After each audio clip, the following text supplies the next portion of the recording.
Salut, c'est Pascal. Aujourd'hui, je te propose donc 3 exercices de rééducation respiratoire. On a vu que pour beaucoup de gens, la respiration n'est pas très efficace lors du test. Et ben voilà, pour relancer un peu d'efficacité respiratoire, la première des choses, c'est de redonner du mouvement au diaphragme, donc le muscle qui est à l'intérieur ici, et qui va faire le mouvement de piston qui monte et qui descend quand on inspire et qu'on expire. Donc, pour redonner de l'amplitude au diaphragme, et bien, ce qu'on va faire, c'est commencer vraiment par travailler cette respiration abdominale et donc sentir un muscle qu'on appelle aussi le transverse qui va être fortement impliqué dans cette respiration abdominale. Le transverse, ça fait partie du groupe des abdominaux et en fait, grosso modo, on peut voir ça comme un corset tout autour de la taille. Et quand on active le transverse, qu'est-ce qui se passe? Le ventre rentre, le nombril se rapproche de la colonne vertébrale et les flancs retournent vers le centre. Voilà, comme si on serrait un corset autour de la taille, et c'est un petit peu ça qu'on va travailler là maintenant. La première des choses, donc, c'est déjà de sentir cette respiration abdominale. Donc, le premier exercice que je te propose, procure-toi un bouquin. Voilà, moi j'ai écrit un bouquin sur la respiration. Pas forcément très lourd, c'est juste pour redonner une petite sensation. Tu t'installes sur le dos, les genoux pliés. Il n'y a pas besoin de beaucoup de place, tu vois, ça rentre juste comme ça. Hop. Tu poses le bouquin sur ton ventre. C'est juste pour donner à ton ventre une sensation de quelque chose qui va aider à amener ta conscience dans la respiration abdominale. Tu peux fermer les yeux, revenir dans la respiration par le nez, et tu sens le mouvement dans ton ventre, et tu l'accentues un petit peu. Lorsque tu inspires, eh bien, tu vas gonfler un peu ton ventre de manière à soulever le livre. Et lorsque tu expires, tu vas rentrer un peu le ventre, que le ventre. On essaie de cloisonner la respiration juste dans la partie basse. La poitrine, elle bouge quasiment pas. Et tu continues comme ça.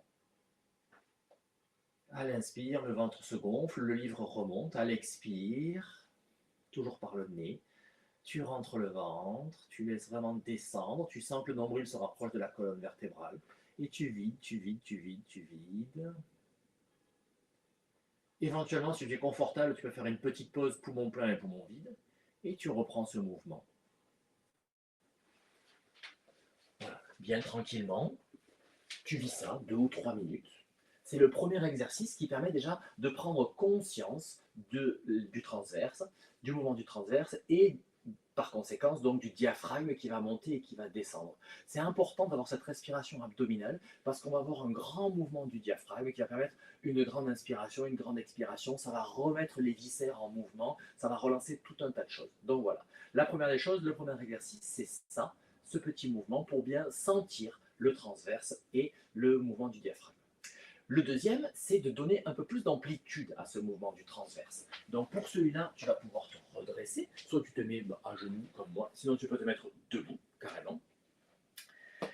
Et là, une fois encore, on va laisser le côté thoracique, on va se concentrer vraiment sur la respiration abdominale, uniquement dans le ventre. Là, ce qui va se passer, c'est qu'à l'expiration, eh bien, on va faire ce que tu as fait juste avant, mais on va le pousser plus loin. Tu expires, tu expires, tu expires, tu expires, tu expires, et tu rentres le ventre. Tu serres, tu serres, tu serres, tu serres, tu serres, tu serres, tu serres. Tu serres au maximum du maximum du maximum. Petit temps de pause, poumon vide. Et puis tu relâches et tu inspires. Donc ça, c'est important aussi. D'abord, tu relâches la contraction musculaire avant d'inspirer. Et tu reprends. On serre le ventre, on serre le ventre. Donc là, en fait, ce qui va se passer, toi, tu fais l'exercice pendant que moi, je raconte cette histoire-là, j'explique un petit peu tout. Ce qui se passe, c'est qu'en fait, tu actives ton transverse et là, il faut l'activer physiquement. Tu vas te contracter, il faut que tu sentes que ça serre. Déjà, ça va travailler donc ton mouvement respiratoire.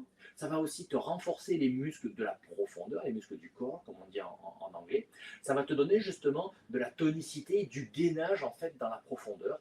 Et effet supplémentaire, c'est que lorsqu'on active le transverse au maximum, du maximum, du maximum, du maximum, qu'on serre vraiment très très fort, on va sentir des petits points là sur les côtés des insertions du transverse en fait sur les côtes flottantes en bas, et bien voilà, c'est que tu as bien activé ton transverse et ça va venir galber un petit peu, affiner et galber la taille. Donc il y a aussi un effet esthétique qui ne sera pas à négliger. Donc voilà, tu fais cet exercice là d'activation du transverse au maximum du maximum du maximum. Tu serres, tu serres, tu serres. Tu essaies de rester une ou deux secondes poumon vide avant de relâcher. Voilà. Et éventuellement, quand tu fais cet exercice régulièrement et quand tu commences à être à l'aise, une fois que ton transverse est bien rentré, que tes poumons vides, ce que tu peux essayer de faire, c'est de faire remonter un petit peu tout ça, comme si tu faisais une inspiration avec la poitrine, mais sans inspirer. Tu fais juste le geste pour sentir que clac, ça vient plaquer encore un petit peu plus le ventre contre la colonne vertébrale. Voilà.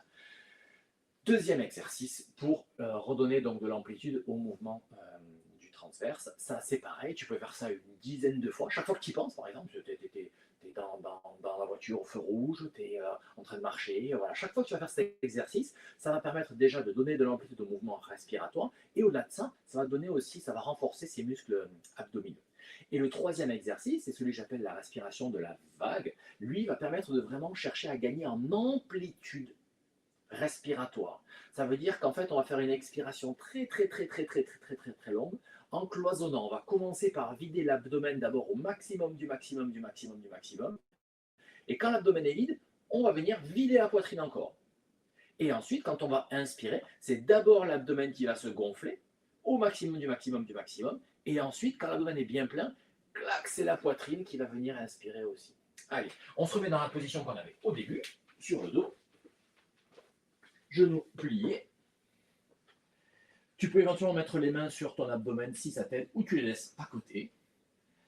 Et tu démarres. Expire, expire, expire. C'est l'abdomen qui se vide, qui se vide, qui se vide, qui se vide. Que l'abdomen. Essaie de cloisonner justement ce mouvement de l'abdomen et le mouvement de la poitrine.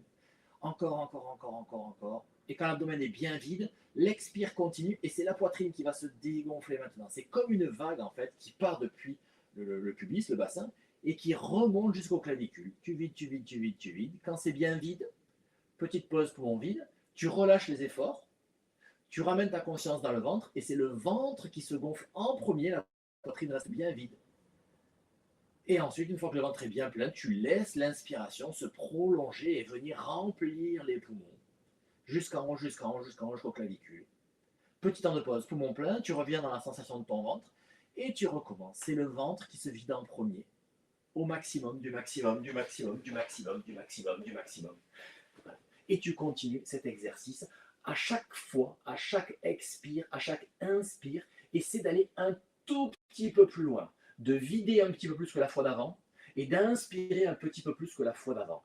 Et ça, progressivement, ça va te permettre de redonner de l'amplitude respiratoire. Ça veut dire qu'à chaque fois que tu vas inspirer ou expirer, il va y avoir un grand volume d'air qui va rentrer et sortir. Et donc, ça va singulièrement améliorer l'efficacité de ta respiration. C'est ça qu'on va chercher. Si tu as une grande amplitude respiratoire, ton rythme respiratoire va diminuer. C'est-à-dire que de, je sais pas moi, 15 respirations par minute, tu vas descendre à 6 ou 7. Et là, on revient sur une respiration fonctionnelle avec une meilleure efficacité respiratoire. Voilà, donc ces trois exercices sont très simples. Ce qui compte, c'est l'assiduité. Il vaut mieux le faire tous les jours, 5 minutes, qu'une fois, une demi-heure par semaine. Voilà. Ça, c'est vraiment important. Et toujours pareil, la respiration par le nez. Donc les deux premiers pour redonner de la sensibilité vraiment au transverse. Et le troisième va vraiment te permettre de développer ta capacité respiratoire, ton volume respiratoire. Donc là, c'est vraiment important de faire des efforts et de pousser au maximum sur les expires, de vider, vider, vider. Et pareil sur les inspires. Voilà, c'est tout pour aujourd'hui. Tu n'as plus qu'à pratiquer. Et puis, bonne continuation avec ça.